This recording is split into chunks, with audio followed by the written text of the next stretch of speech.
The branch director's face went white. Not pale, not surprised, white, like someone had just pulled the floor out from under him. His fingers trembled as he reached for the phone on his desk. I watched him exchange a look with the woman beside him, the company attorney, and that look told me something before he ever opened his mouth. This wasn't routine. This wasn't paperwork. This was damage control. And somehow I was at the center of it. "Miss Lawson," he said carefully, like every word had legal consequences, "I need you to understand the seriousness of what I'm about to tell you." My lungs stopped working. He slid a folder across the table. "This policy is active." He paused. "The current value is approximately $1.8 million. I didn't react because my brain refused to accept the sentence. $1.8 million. From an insurance policy my sister had called worthless garbage. From a document she threw into a trash can 3 days ago like it was a used napkin. And then he said something that changed everything. "But there is a problem." He opened the folder and turned it toward me. "Someone has been attempting to steal it for the past 3 years." And that's when I saw it. The signature, Ashley Lawson, my sister, the golden child. The one who never lost, the one who never faced consequences, the one my mother protected like fragile glass. She didn't think I would look, she didn't think I would question it, she didn't think I would go back for it. She forgot something about me. I read everything, but I'm getting ahead of myself. Let me take you back. My name is Brittany Lawson. I'm 33 years old. I live in a small apartment in Cleveland, Ohio. I drive a 10-year-old Honda Civic with a dent in the passenger door I never fixed. I meal prep on Sundays. I fall asleep before 10. My life is stable, predictable, quiet. Some people would call it boring. I call it safe. Because when you grow up invisible, safe feels like a luxury. In my family, there were 2 daughters, the golden one and the other one. Ashley was the golden one. She didn't walk into rooms, she entered them. She knew how to cry on command before she turned 10. She understood attention like it was currency, and she spent it well. School plays, student council, pageants, photos on the fridge. I got good grades, quiet ones. Teachers forgot my name by mid-semester. My mother forgot my birthday once. Actually, twice. But she never forgot Ashley's. I learned something early in life. Some people are seen, some people are background. And when you're background, you learn to watch. You see the cracks, you notice the glances. You hear the things people say when they think no one important is listening. And my grandmother, she noticed me noticing. Margaret Lawson. 82 years old, widow, retired bookkeeper, sharp as a blade wrapped in lace. Everyone thought she had nothing. Small house in Lakewood, old car, coupon clippings, simple clothes, but numbers were her language, and she spoke it fluently. I visited her every month, not because anyone told me to, because she was the only person who asked how I felt and actually waited for the answer. She didn't compare me to Ashley. She didn't ask why I wasn't married. She didn't ask why I wasn't more, she just listened. And over the last year of her life, she started saying things that felt loaded. "You're the careful one, Brittany." Most people believe what they want to believe. You believe what you can prove. And then, 2 months before she died, she grabbed my hand across her kitchen table and said something that kept echoing in my head long after the funeral. "When I'm gone, they'll tell you I left nothing." She squeezed my fingers tighter. "Don't believe them." At the time, I thought it was old age paranoia. I promised her anyway. I didn't know that promise would lead me into a war. The call came on a Tuesday night. I was making pasta. My phone buzzed. My mother, her voice was flat. "Your grandmother passed away this morning. Funeral is Thursday at 2. Don't be late." Click. "No, are you okay?" "No, I know you loved her. Just logistics." That night I didn't sleep. And at 11:14 p.m. my phone buzzed again. "Ashley, Mom says you might have some of Grandma's papers. If you find anything, let me know. I'm handling estate stuff." A minute later, "Actually, don't worry, there's nothing important. Grandma didn't really have anything." That's when it started, that itch in my brain. Ashley never reassures unless she's controlling the narrative. She never dismisses something that fast unless she's afraid you'll look at it longer. She was nervous. And Ashley doesn't get nervous unless there's something to lose. The funeral felt like a performance. Closed casket. Catered food my grandmother would have hated. My mother hosting like it was a networking event. And Ashley wore grief like couture, perfect tears, perfect posture. Perfect trembling lip. I watched her from the back row, invisible, and I saw it. When the attorney handed me that envelope, I saw the flicker, the panic. It lasted less than half a second, but I saw it. Ashley grabbed it from my hands, flipped through the papers, and laughed. An old insurance policy, these expire, Brit, it's worthless. She walked to the trash can and dropped it in just like that. No hesitation, no second thought. People don't react that quickly to things that don't matter. They hesitate, they shrug, they forget. Ashley eliminated. That night I couldn't breathe. My grandmother's words wouldn't leave me. Papers don't lie. People do. So at 4:12 in the morning, I drove back to the funeral home, climbed into a dumpster in business casual, and tore open trash bags until I found it. The yellow envelope, bent, coffee-stained, but intact. I held it like it was oxygen. Back at my kitchen table, I finally read it. Midwest Mutual Life Insurance, 35 years old, continuous premium payments. And then I saw it. Sole beneficiary, Brittany Ann Lawson. Not Ashley, not split, just me. And then I found the rejected form. 2 years ago, attempted beneficiary change to Ashley, rejected, signature verification failed, my grandmother knew. She locked it down 14 months before she died. She knew someone was trying to steal from her, and she chose me to guard it. At 6:17 a.m., Ashley texted, "Just let it go, nothing worth finding." Nothing worth finding. That's when I knew there was everything worth finding. So I went to the insurance office. I walked in expecting expired paperwork. I walked out knowing 3 things. The policy was worth $1.8 million. My sister had attempted fraud 7 times. And my grandmother had been building a case against her own family for 3 years. The branch director told me Ashley's actions qualified as felony insurance fraud, forgery, elder financial abuse.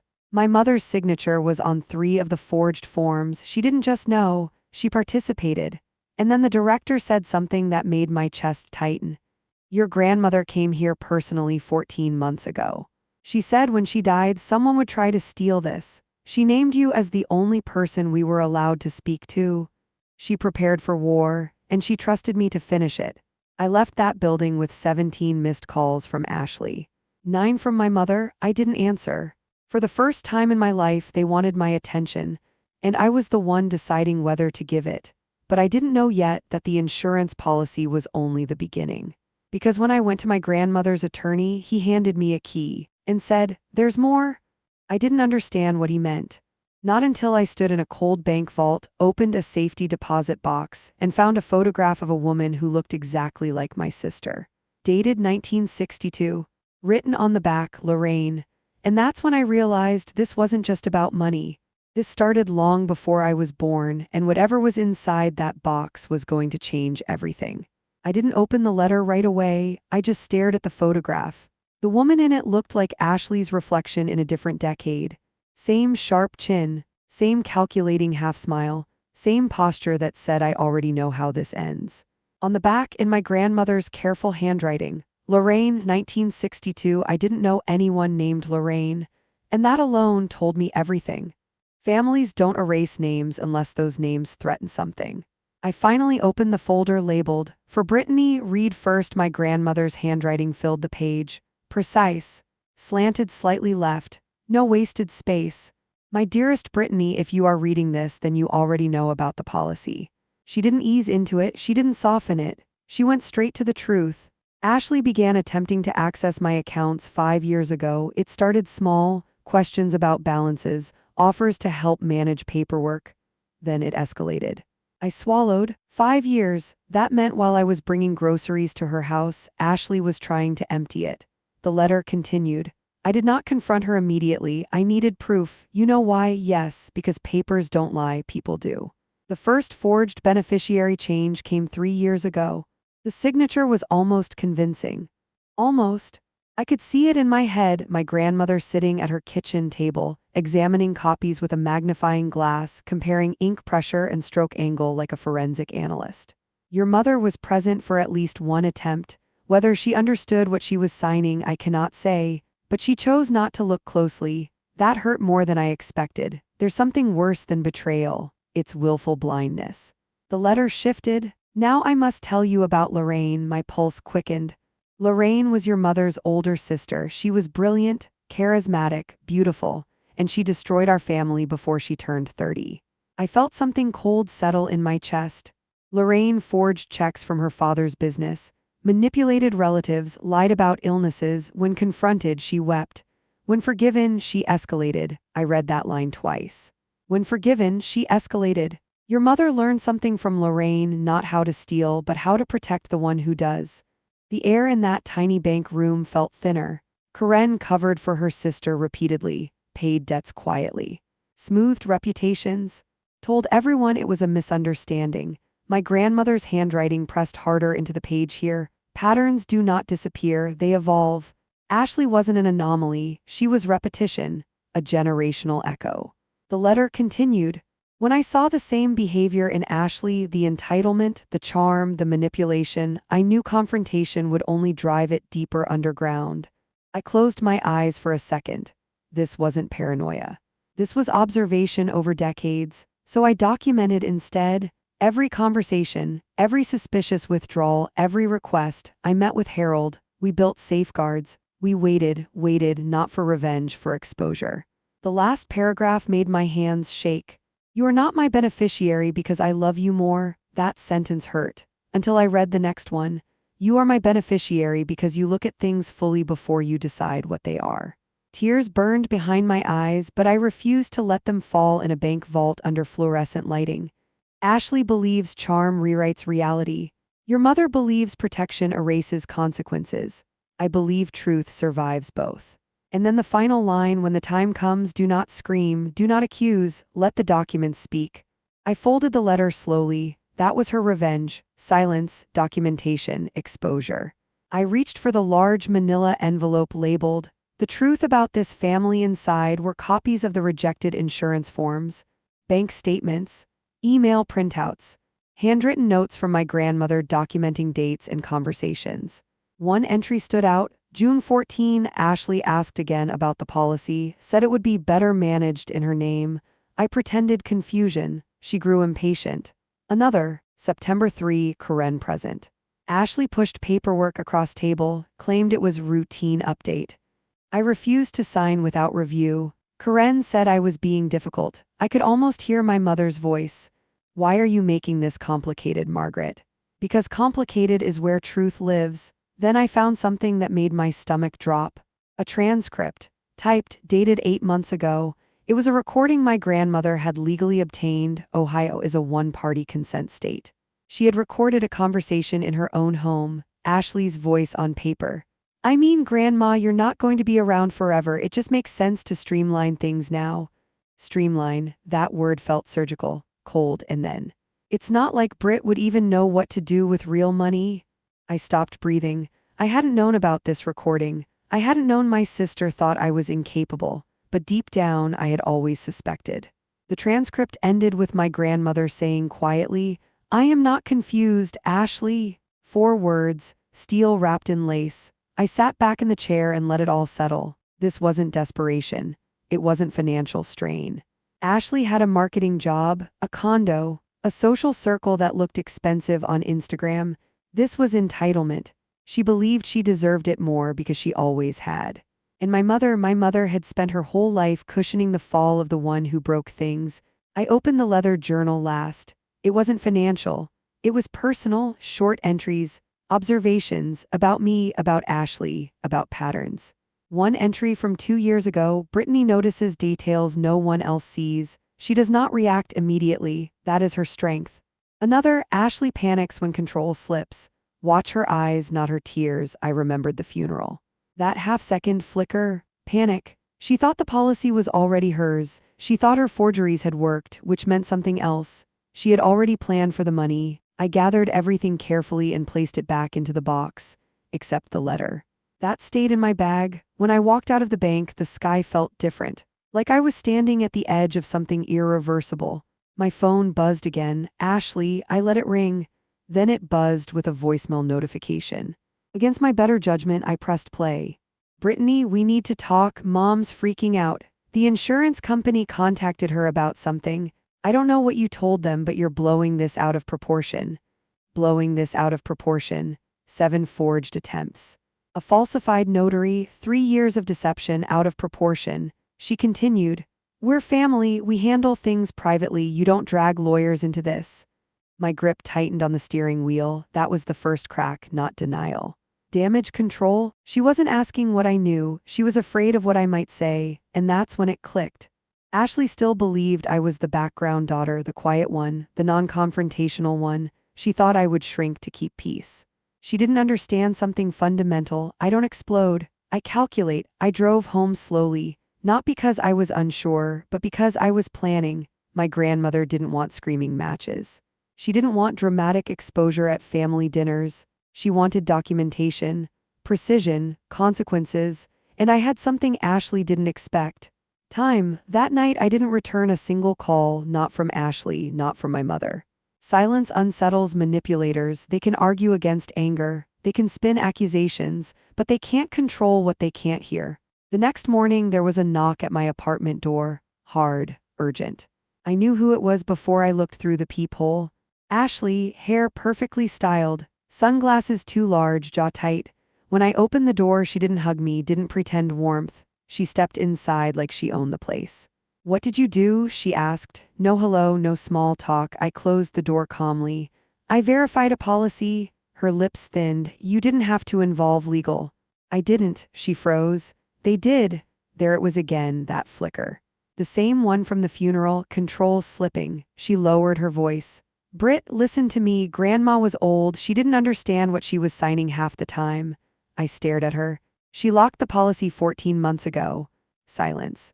"She named me specifically." Her mask cracked just slightly. "That doesn't mean—" "It means she knew." Ashley's eyes hardened. "She was paranoid." "No," I said quietly. "She was prepared." We stood there inches apart. For the first time in our lives, she wasn't performing. She was calculating, trying to determine how much I knew, trying to decide whether to threaten or charm. And I realized something in that moment. I wasn't angry. I wasn't shaking. I wasn't desperate. I was steady, because this wasn't about money anymore. It was about truth, and truth doesn't need to shout. Ashley took a breath. "If you pursue this, it's going to destroy Mom." There it was, the leverage, family guilt. I held her gaze. "She helped you." Her silence was confirmation. Ashley stepped back, recalibrating. "You think you're better than us now?" she asked. I almost laughed. "No," I said. "I just read things before I signed them." That landed. She left 5 minutes later. No screaming, no dramatic exit, just tension hanging in the air like a storm that hadn't decided where to strike. As soon as the door shut behind her, my phone buzzed again. "Unknown number," I answered. "Miss Lawson?" a male voice asked. "This is Detective Ramirez from Cuyahoga County. I'd like to ask you a few questions regarding a fraud report filed by Midwest Mutual." And that's when I understood something fully. The quiet war my grandmother started was about to become very public. When Detective Ramirez said my name, something inside me locked into place. This was no longer theory, no longer suspicion, no longer quiet documentation in a safety deposit box. This was official. "Yes," I said calmly, "I can answer questions." He asked if I could come down to the station that afternoon. I agreed without hesitation. After I hung up, I stood in my kitchen and looked around my apartment. Same small table, same thin walls, same dented Honda parked outside, except nothing was the same anymore, because now I wasn't the invisible daughter. I was the primary witness. And for the first time in my life, Ashley wasn't controlling the narrative. The interview, the police station smelled like old coffee and industrial cleaner. Detective Ramirez was in his early 40s. Steady eyes. No small talk. He didn't treat me like a dramatic sibling dispute. He treated me like someone involved in a financial crime, which it was. He laid out copies of the forged forms. "Did you know about these before last week?" "No." "Did your grandmother ever express concern about your sister?" "Yes." I kept my answers factual, precise. He asked if I had the original policy documents. I did. He asked if I had communication records from my sister after the funeral. I did. Ashley's 6 a.m. texts, her voicemails, her visit to my apartment that morning. Everything time-stamped, everything documented. He nodded slowly. "Your grandmother was smart," he said. "Yes," I replied. "She was." Then he said something that stayed with me. Most families try to bury this kind of thing, you're not. I thought about that. I wasn't trying to bury it. I was letting it breathe. Truth doesn't disappear just because it's uncomfortable, I said. He watched me carefully. Your sister is claiming she had verbal authorization from your grandmother. Of course she was. She also claims your grandmother was confused in her final years. I almost smiled. She locked the policy 14 months ago personally in the insurance office. Ramirez nodded. We confirmed. Ashley's defense was already collapsing. Then he said the part that made my chest tighten. She's also suggesting you're retaliating because of long-standing sibling jealousy. There it was, the golden child defense. Blame the quiet one, paint her as resentful. I didn't flinch. Detective, I said evenly, I don't need jealousy when I have documentation. He didn't smile, but I saw respect in his eyes.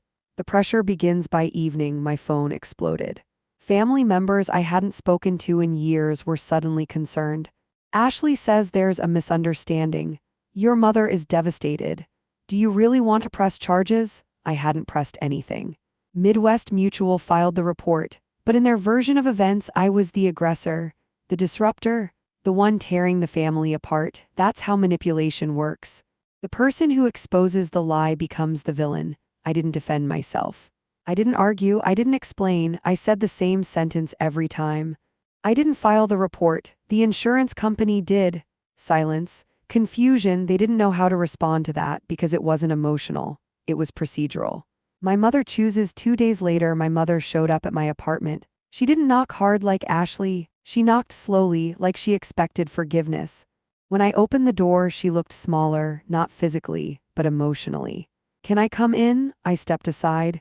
She sat at my kitchen table, the same place I had spread out the insurance documents days earlier. I need you to fix this, she said. No hello, no how are you, fix this.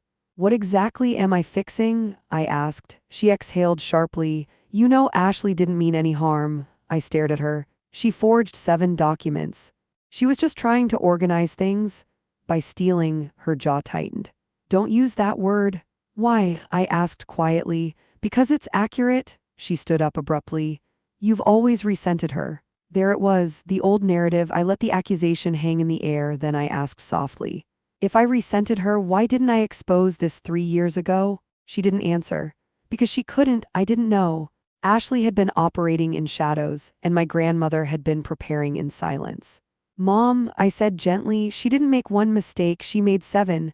My mother's eyes filled with tears. She'll lose everything. I thought about that, her condo, her job, her reputation. She risked prison for money she didn't earn, I replied. She's your sister? And grandma was her grandmother. That ended it.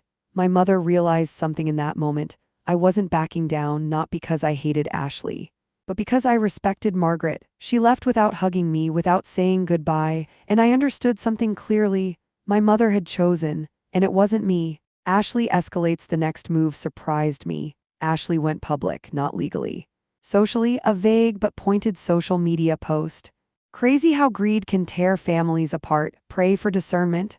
No names, but enough context for mutual friends to speculate. Messages started rolling in. Are you fighting over money? I thought you were the quiet one. That one almost made me laugh. Yes, I am, and quiet people are the most dangerous when they finally speak. I didn't respond to the post. I didn't defend myself. Instead, I sent one email to Ashley. Subject line, documentation. Attached, copies of the rejected beneficiary forms, the notarization discrepancy, the insurance company fraud notice. The transcript excerpt from Grandma's recording. No threats, no insults, just facts, and one sentence at the bottom, I won't argue with you, I'll let the documents speak. She called within 5 minutes, I let it ring. She texted, take that down. I hadn't posted anything. The panic in her message wasn't about reputation. It was about inevitability. She knew, for the first time in her life, charm wasn't enough. The offer. 3 days later, her lawyer contacted me. A settlement proposal. If I declined to cooperate with prosecution and publicly stated it was a misunderstanding, Ashley would relinquish any claim to the estate. Relinquish? As if she had won. I stared at the document. She still thought this was negotiation. Like she could bargain her way out. I thought about my grandmother sitting in that insurance office 14 months ago. locking the policy, naming me, preparing for this exact moment. If I signed that settlement, the criminal case might weaken, charges might reduce, and Ashley would walk away with nothing more than embarrassment. That's what my mother wanted. That's what the extended family expected. Quiet resolution. Private forgiveness, generational pattern repeated. Lorraine had been forgiven and escalated. I closed the document, and I didn't sign. The first real crack: the arrest warrant was issued 2 weeks later. Not dramatic, not televised. Just paperwork processed. Ashley wasn't dragged out in handcuffs. She was summoned, processed, released on bond, but it was official. Her job placed her on administrative leave. Her condo board requested a meeting. Friends stopped commenting. Silence started closing in around her. That's when she came back to my apartment. Not polished this time, not composed. She looked tired, scared. "You could stop this," she said. I opened the door but didn't invite her in. "No," I replied, "I couldn't. You're enjoying this." I shook my head. "No, I'm finishing it." Her eyes filled, not with theatrical tears, with real fear. "I'll lose everything?" I thought about Grandma's journal. When forgiven, she escalated. "This didn't start with me," I said quietly, "and it doesn't end because you're uncomfortable." She stared at me like she didn't recognize me. Maybe she didn't, because I wasn't the background daughter anymore. I was the one holding the evidence. And evidence doesn't get intimidated. She whispered one last thing before leaving. "You think this makes you powerful?" I met her gaze. "No," I said, "it makes me honest." And honesty is something she had never learned how to fight. But what Ashley didn't know yet was that the safety deposit box held one more thing, something she hadn't accounted for. Something that would destroy her final defense. Because the investigation wasn't just about forged signatures. It was about motive, and my grandmother had documented that too. The last item in the safety deposit box didn't look important. It wasn't thick like the insurance file. It wasn't labeled dramatically. It was a small sealed envelope, my name written on the front again. But this time, under it, my grandmother had added, "If they claim confusion." I didn't open it immediately. I waited until the night before Ashley's preliminary hearing. Alone, at my kitchen table. Same place where this entire shift in my life began. I slid a finger under the seal and unfolded the paper inside. It wasn't a letter. It was a medical evaluation, dated 11 months ago, a full cognitive assessment. Signed by a neurologist. Clear, clinical, undeniable. Patient demonstrates full cognitive capacity, no signs of memory impairment, confusion, or diminished decision-making ability. There it was, the final shield. Ashley's entire defense was built on one claim: Grandma was confused, vulnerable, manipulated by me. But 11 months ago, after the last forgery attempt, my grandmother had voluntarily taken a cognitive evaluation. And passed, perfectly. This wasn't preparation, this was strategy. She anticipated their excuse, and she dismantled it in advance. I stared at the date again, 11 months ago. That meant she walked into that doctor's office knowing her own granddaughter might try to discredit her mental state. That kind of foresight doesn't come from paranoia, it comes from pattern recognition. In love, not soft love, protective love. The kind that builds armor for someone else. For me, courtroom silence. The courtroom wasn't dramatic. No shouting, no gasps, just fluorescent lights and wooden benches. Ashley sat beside her attorney, perfect posture, neutral expression. But I saw it, the tension in her jaw, the way her fingers pressed against her knee rhythmically, control slipping. The prosecutor laid out the basics: 7 attempted fraudulent beneficiary changes, forgery, misrepresentation, evidence of notarization irregularities. Then he presented the timeline. That's when the room shifted, because timelines don't lie. Attempt number 1, rejected. Attempt number 2, rejected. Attempt number 3, flagged. Attempt number 4, locked by policyholder. Attempt number 5, notarization discrepancy. Attempt number 6, signature mismatch. Attempt number 7, final lock triggered by policyholder visit. And then he introduced the cognitive assessment. Ashley's attorney objected. Overruled. The judge read the document silently, then looked up and asked one simple question: "Counsel, how do you reconcile this evaluation with your claim of diminished capacity?" Ashley's lawyer paused, and in that pause everything cracked, because there wasn't an answer. There was only narrative. And narrative collapses under documentation. Ashley turned slightly in her seat and glanced back at me, not angry, not defiant, just stunned. For the first time in her life, she wasn't being protected. My mother sat 2 rows behind her. I didn't look at her. I couldn't, because I knew what that expression would be, not outrage, not even disappointment. Just the slow realization that the shield she had held over Ashley for decades had finally shattered. The judge scheduled the case to proceed. No dismissal, no quiet resolution. It would move forward, publicly, officially, irreversibly. The real consequence: charges don't just threaten prison, they threaten reputation. Ashley's employer terminated her contract within the week. Her condo board voted to remove her from the committee she chaired. Friends stopped responding. Invitations disappeared, and something else happened. People started asking questions. Not about me, about her. Patterns surfaced. Old misunderstandings, small inconsistencies, stories that never quite aligned. When one thread breaks, the entire fabric loosens. Ashley had built her life on perception, and perception is fragile. I didn't celebrate, I didn't post, I didn't speak publicly. I kept going to work, driving my dented Honda, meal prepping on Sundays, falling asleep before 10, because here's the truth no one tells you about revenge. When it's done correctly, it doesn't feel explosive. It feels steady. My mother's visit a week after the hearing, my mother came to my apartment again. She looked older, like stress had carved fine lines overnight.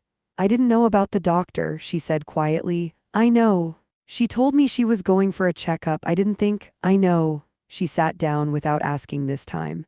Why didn't you tell me about any of this earlier? That question lingered, because it carried something deeper. Why didn't I fight sooner? Why didn't I confront? Why didn't I scream? Because screaming never worked in this family. Documentation did. I didn't know, I said simply. Grandma protected it. My mother's voice cracked. She protected you? I didn't correct her, but that wasn't fully true. Grandma didn't protect me from the world. She protected the truth from distortion. There's a difference. I thought keeping peace was love, my mother whispered, and there it was. The generational flaw: Lorraine destroyed, Karen protected, Ashley escalated. Peace without accountability isn't love. It's permission. My mother looked at me with something I had never seen before, not pity, not comparison, respect.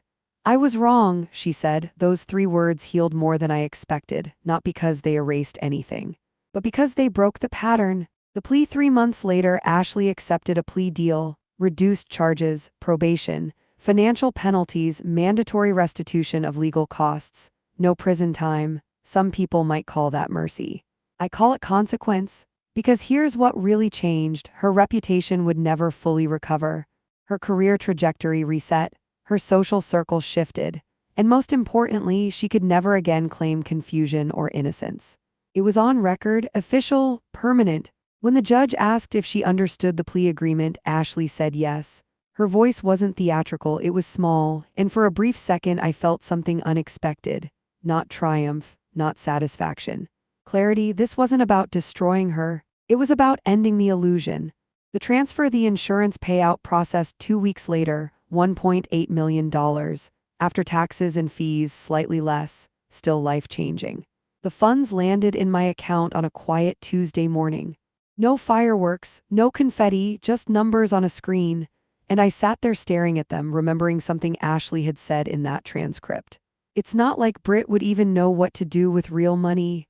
I smiled softly, because I did know not how to flaunt it, not how to weaponize it, but how to protect it, just like Grandma taught me. I paid off my student loans, quietly. I bought a modest home, nothing flashy. I set up investment accounts, met with a fiduciary advisor, structured it for long-term growth. No sudden lifestyle explosion, no dramatic reveal. Silent power is stronger than loud wealth. The final conversation: Ashley asked to meet once everything was finalized. We chose a neutral place, a quiet cafe. She looked different, less polished, less certain. I don't hate you, she said. I don't hate you either, I replied. She looked surprised. You ruined my life. I shook my head gently. No, I stopped you from ruining someone else's. That sat between us, heavy, real. She stirred her coffee slowly. I thought I deserved it. I know, and you didn't fight. I looked at her steadily. I don't fight noise, I fight facts. There was nothing left to argue because facts don't negotiate. When we stood to leave, she hesitated. Grandma always liked you more. I finally corrected that one. No, she trusted me more, and trust is earned in silence. But here's the part no one saw coming, the part that wasn't about money or courtrooms or forged signatures. It happened 6 months later at a family gathering when someone asked my mother for financial advice, and she said, "You should ask Brittany, she's better with numbers." That moment was small, but it shifted something permanent. Because for the first time in our family history, the careful one wasn't invisible. 6 months after the plea deal, the noise finally faded. No more legal updates. No more whispers in extended family group chats. No more careful glances at gatherings, just quiet. The kind of quiet that doesn't feel tense. The kind that feels earned. I used to think revenge would feel dramatic, explosive. Like a cinematic climax where everything burns and everyone watches. It didn't. It felt like balance returning to a tilted room. What changed, and what didn't? I still wake up at 6:30. Still make my coffee the same way. Still drive a sensible car, although I did trade in the Honda eventually. Not for something flashy, for something reliable, comfortable, paid in full. That detail matters more than brand names, because the real comeback wasn't visible. It was structural. I bought a modest 3-bedroom house in a quiet neighborhood. Not oversized, not extravagant, just mine. When I signed the papers, I didn't post a photo. I didn't caption it with anything clever. I stood alone in the empty living room and whispered, "You were right." Not to the house, to Grandma, the investment no one expected. Here's something Ashley never understood. Wealth isn't money, wealth is stability. I invested most of it. Index funds, municipal bonds, long-term growth accounts. A diversified portfolio designed to outlive me because I wasn't thinking about now. I was thinking about pattern interruption. I set up a trust. Not for children, I don't have any yet, but structured intentionally, with legal safeguards, clear conditions, transparency clauses, documentation requirements. If the next generation ever touches it, they will have to understand it. No blind transfers, no quiet manipulations, no forged signatures. The cycle ends with me. That was the real inheritance, not the 1.8 million. The discipline. Ashley after Ashley moved cities, not dramatically. Just quietly relocated for opportunities. Her social media became less curated, less confident, more vague quotes about growth and healing. We speak occasionally, short conversations, polite, measured, there's no screaming. No hostility, but something fundamental shifted. She doesn't dominate rooms anymore. She scans them, like someone aware that perception can collapse. Sometimes I catch her studying me, trying to understand how I stayed calm. How I didn't gloat, how I didn't explode. She once asked me that directly. "How were you so calm through all of it?" I answered honestly. "Because I wasn't fighting you, I was protecting her." That confused her. Because Ashley always thought power meant defeating someone. She never understood that real power means defending something bigger than yourself. My mother's apology, the real one. About a year later, my mother invited me over alone. No Ashley, no distractions. She placed a small wooden box on the table. Inside were old photographs of me, school awards, art projects, little moments I assumed no one noticed. "I kept these," she said quietly. "I just didn't display them." That sentence broke something open inside me, not anger, release.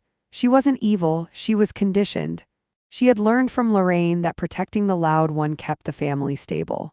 She didn't realize silence was suffocating the quiet one. "I thought if I focused on Ashley, she wouldn't spiral," my mother admitted.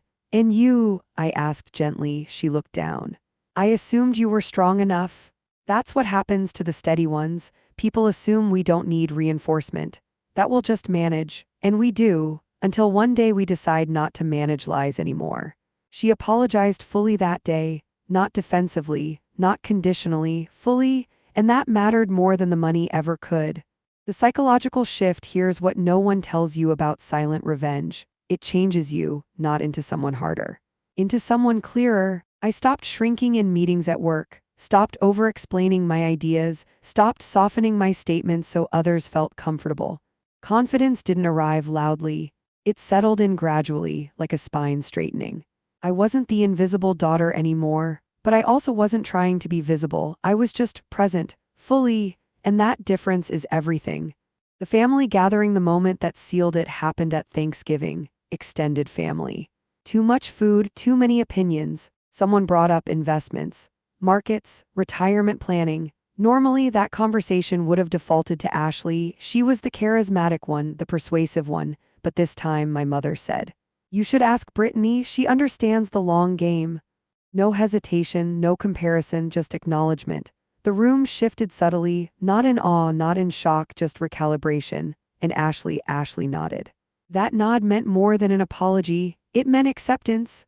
What revenge actually feels like. People imagine revenge as destruction, as watching someone fall apart, as celebrating someone else's loss, but that's not what this was. This was boundary enforcement. This was generational correction. This was refusing to let manipulation masquerade as love. I didn't ruin Ashley's life. Her choices did. I just refused to absorb the impact. That's the difference. And if you're listening to this story wondering whether silence is weakness, it's not. Silence is strategy when it's paired with documentation. Silence is power when it's rooted in truth. Screaming feels strong in the moment. But paperwork wins in the end. The final letter. There was one last thing in my grandmother's journal. A single line I didn't understand at first. It read, "The quiet ones inherit more than money." I used to think she meant the policy. Now I know she meant perspective, discipline, discernment, the ability to wait without losing clarity. Ashley wanted immediate gain, my mother wanted immediate peace. Grandma wanted permanent truth, and I chose to protect that. Where I stand now, I don't tell this story publicly in my real life. Most people just know there was a legal issue. They don't know the layers, the recordings, the forged signatures, the generational patterns, and that's fine. Because revenge isn't about audience applause, it's about internal alignment. When I walk into a room now, I don't scan for approval. I don't brace for comparison. I don't prepare to be overshadowed. I just stand there, steady. That's the comeback, not flashy wealth, not courtroom victories, not public humiliation. Steadiness. And if there's one thing I learned from all of this, it's this: you don't defeat manipulators by outshouting them. You defeat them by outlasting them, by documenting, by staying calm, by letting truth accumulate quietly until it becomes undeniable. Ashley thought I was background noise. She forgot something important.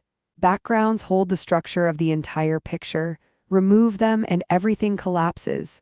I never wanted to be the golden child. I just refused to remain invisible. And in the end, silence didn't make me small. It made me